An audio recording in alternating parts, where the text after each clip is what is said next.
We're going to pick back up on reassembling our carburetor. We got a few parts in the mail here recently. We've got our spring kit for the power valve, power piston, whatever you want to call it. We have the little retainer, sort of an upgraded retainer for the power piston as well. Here's the original spring. So I'm going to pick the spring out of the kit that most closely matches that one. And it looks like,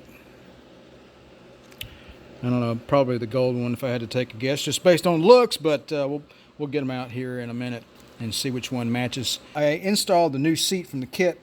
You'll notice it has these two grooves on either side. I can't have a screwdriver that fits that, but I do have a drum brake tool that fits it just perfectly, so I'm going to slip that in there and tighten that down. So if there's a handy tip for you, tighten down the seat in your Rochester carburetor and get yourself a drum brake adjustment tool. That works pretty well, actually. All right, so I'm going to put you back up on the pedestal and see if we can't finish this carburetor up. So I'm going to snug up this seat. I'm going to give it one final little tweak. There we go. That doesn't need to be all that tight. I mean, just snug it pretty good, and that should be fine. All right, so let's take a look at our springs. I got all this stuff from quadrajetparts.com, by the way, in case you were wondering. All right, process of elimination. The one that's twice as long probably isn't the right one. Let's eliminate that one. All right, we got 3 left. If I had to compare it against these other 3, I would say the one that's right next to it is the perfect match, because the windings on these other 2, that probably is stiffer. That's probably a little less stiff, and this is probably the one that it matches up with right there. All right, I think we found a winner. So I don't know. This one's old. I don't know how long it's been in there. 50 years? I have no idea. It got a little rust on it, so let's just change it out and put a new one in. So, all right, out with the old, in with the new. All right, so we're going to save these other springs. You never know, right? We might decide to use a different one. Who knows? But we're not going for a performance upgrade. We're just going for maintenance. So I want to get this new power valve retainer as well, which is just a piece of plastic, and it's slit in the middle, so you can slide it around the power valve without disassembling it. So the old one, I'm going to have to just cut it off, I guess.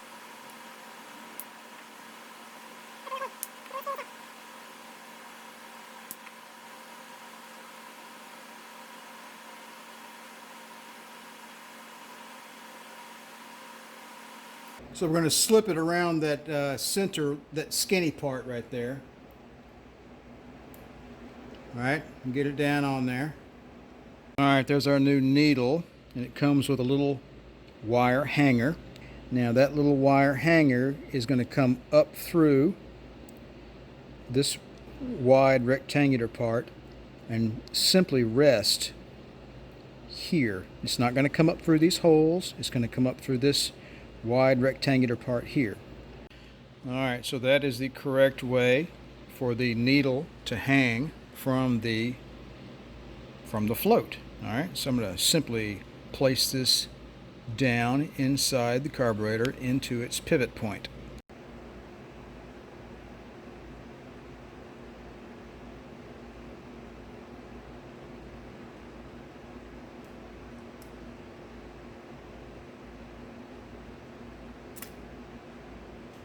All right, up next we're going to do the float adjustment, or we're going to check the float for a proper adjustment. The specification is 15/64 or 0.24 of an inch or 6.096 millimeters. Are we going to be that accurate? No, but we're going to get pretty close. So the kit gives you a little measuring tool for this job. You press down on the needle until it seats, okay, which raises the float, and you want to be real gentle with this. And what you do is you measure from the top of the float to the top of the center part of the carburetor, and that's where you measure the 0.24 inches. We're going to see how close this is. Now, if it's off, the adjustment is to simply bend the arms of the float until the measurement is correct. Let's do some measuring. And I get right at 8/32, which is 16/64, which is 1/64 more than the specification. Let's measure it again, make sure we're right. Let's do it metric this time.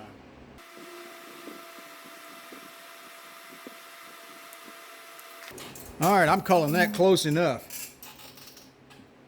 If it was like, I don't know, a 30-second off, I would adjust it, but no, I'm going to leave it alone. So when you put the power valve in this carburetor, you have to slip it down through the top gasket first, okay? And there's a little cutout here so that you can get the power valve down through the gasket. Now the gaskets I have are 0.046, I think it is. They're actually a lot thicker than the normal gasket because the air horn on this carburetor is warped. Matter of fact, I've got 2 of them, and I'm going to double up. So we're going to try to fill that gap with some extra thick gaskets. All right, I'm not going to lie, that was pretty fiddly. Got 2 gaskets on here, and had to get the power valve down through there. Make sure this flap did not interfere with the metering rods, to make sure the metering rods get down into the jets properly. And this thing has got to be springy like that. Without fail, this cannot stick ever, or your car will not run. It just won't. This has to work. This has to be perfect. All right, got our accelerator pump down in there without a spring because I'm a dumbass.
All right, well, we got our Quadrajet back together, just a matter of time, really.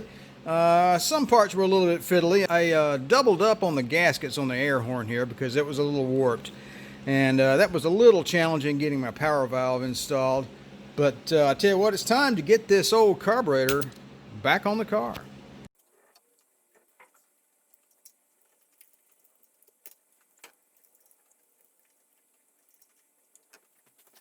All right, so if we reinstall this like the factory did in 1971, we'll put those bolts down at about, I don't know, about 8,000 foot-pounds. That's the reason why all the Quadrajets warped back in the day. But that's just an opinion. That, and people used to tighten the air cleaner wing nut down way too tight. So, you know what? I don't know what the torque setting is on those bolts, but they're just going to get snugged up very gently with a wrench, and we're going to call it a day. Well, all right, folks, we're going to call this a video. I think I'm going to divide this up into parts 5 and 6. The one you just saw was part 5, reassembly of the Quadrajet carburetor and reinstallation on the engine.